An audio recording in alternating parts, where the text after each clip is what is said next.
అసాయం కార్యక్రమాలు జైల్లో ఉంటే అక్కడేం జరిగేది వాళ్ళు బొంద ఏంటి అదే అట్లాంటివి ఏమి లేవు దీనిలో అలాంటివి ఉన్నాయని అన్నారు. మేము అందరం ఒకసారి ఇదిగో మీ మీడియా మొత్తాన్ని ఒకరోజు నా ఫామ్ హౌస్కు తీసుకెళ్తా, కొద్దిగా నాకు హెల్త్ క్లియర్ అయిన తర్వాత. అది ఎంత అద్భుతమైన స్విమ్మింగ్ పూలో, అది ఎంత అద్భుతమైన గెస్ట్ హౌసో మీరు కళ్ళారా చూద్దురు.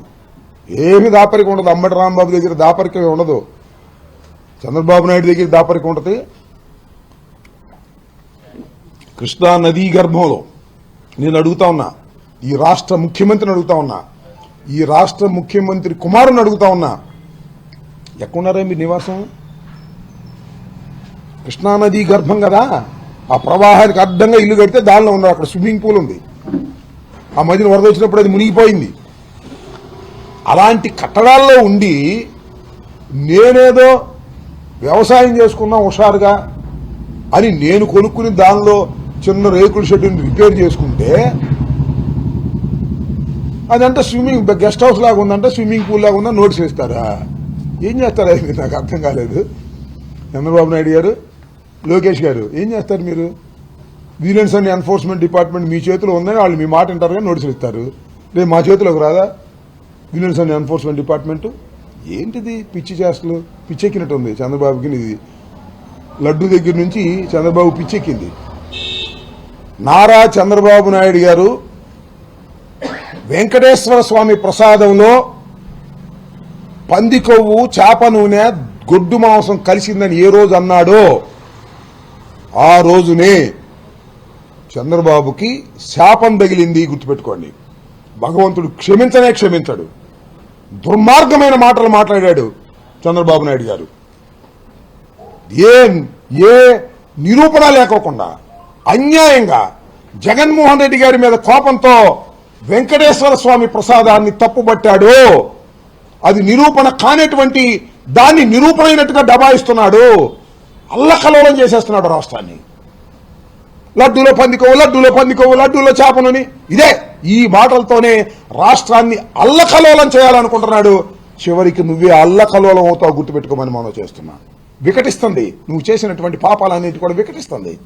అరే లడ్డూలో ఏదైనా ఉంది అని ఉంటే తేల్చాల్సింది డిపార్ట్మెంటు, తేల్చాల్సింది ల్యాబ్లు, తేల్చాల్సింది సిట్టు, తేల్చాల్సింది సిబిఐ. ఇవేవయ్యా నాకు అర్థం కాదు. ముఖ్యమంత్రి అయితే జగన్మోహన్ రెడ్డి గారి మీద కోపం ఉంటే ఆయన హయాంలో జరిగిపోయిందని చెప్పేసి తప్పుడు ప్రచారం చేస్తే, ఈ తప్పుడు ప్రచారం చేయబట్టి ఇవాళ ఇన్ని అరిష్టాలు జరుగుతూ ఉన్నాయి రాష్ట్రంలో. ఇన్ని అరిష్టాలు ఇప్పుడైనా జరిగినాయా? దేవాలయాల్లో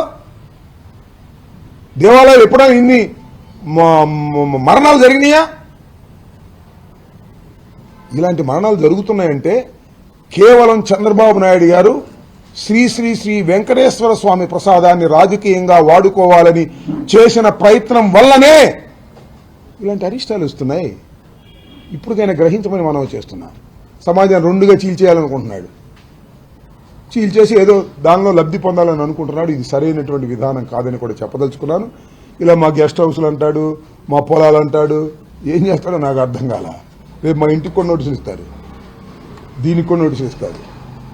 లీగల్గా సంపాదించుకున్నటువంటి ఆస్తులు అవి మరి మా మీద ఇంకా చేస్తారు నాకు తెలుసు. ఇంకా ఎదుగుతున్నారు.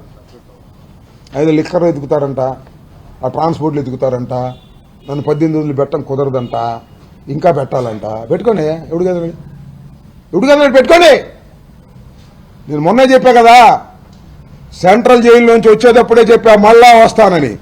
భయపడే ప్రశ్న లేదని మనం చేస్తున్నాం. భయపడి రోజు చచ్చే కంటే ఒకేసారి చూసుకుంటాం ఏదైనా ఉంటే. ఇంత దుర్మార్గం అండి, ఇంత అన్యాయం అండి, ఇంత అక్రమం అండి. మమ్మల్ని ఎంట పడతారా? పడని చూద్దాం. అన్నిటికీ ప్రజలున్నారు, పైన భగవంతుడు ఉన్నాడు. గుర్తుపెట్టుకోండి. అన్నిటికీ సమాధానం చెప్పే రోజు ఒకటి వస్తుంది చంద్రబాబు నాయుడు గారు. మీ ఘోరాలకి క్రూరాలకి ప్రజలు చూస్తూ ఊరుకుంటారని అనుకోకండి. 2 సంవత్సరాలు అయిపోయింది, ఇంక 3 సంవత్సరాలు ఉంది అంతేగా.